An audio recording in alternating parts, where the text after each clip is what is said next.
എന്തൊക്കെ തന്റെ ഡിമാൻഡ്സ് കേക്കട്ടെ? 1. പട്ടിക്ക് താമസിക്കാൻ ഫ്ലാറ്റ് വേണം. ഫ്ലാറ്റോ? പട്ടി ഫ്ലാറ്റിലാണോ സാർ താമസിപ്പിക്കുന്നത്? കൂട്ടിലല്ലേ? ഇത് അവന് താമസിക്കാനാണ്. വെറുതെ സർക്കാരിന് അയാൾ പറയട്ടെ. പറഞ്ഞോട്ടെ. 2. പട്ടിക്ക് സഞ്ചരിക്കാൻ AC കാർ വേണം. ഇവിടെ SIക്ക് സഞ്ചരിക്കാൻ കാറില്ല, പിന്നെ ആ പട്ടിക്ക് AC കാർ. നിനക്ക് കാറില്ല? അത് ഞാൻ പറയത്തില്ല. കഴിഞ്ഞോ തന്റെ ഡിമാൻഡ്സ്? ഇല്ല സാർ. ഇനിയും ഉണ്ടോ? ഈ പട്ടിക്ക് മെനു ഉണ്ട് സാർ. അതെല്ലാവർക്കും ഉള്ളതല്ലേ സാർ? എന്റെ പട്ടിയുടെ മെനു ഈ സാർ നോക്കണം.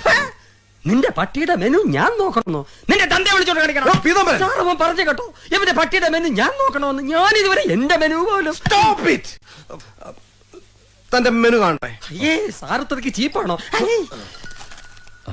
ഇതാ സാർ. മുട്ട, ഹോർലിക്സ്, ചിക്കൻ, മിൽക്ക് രാവിലെ. ഇതാണല്ലേ മെനു? അപ്പൊ ഞാൻ ഉദ്ദേശിച്ച സാധനമല്ല. ബട്ടർ, ബീഫ് ഒലത്തിയത്, ഒലത്താത്ത 2 times with bread and omelette, chicken chips,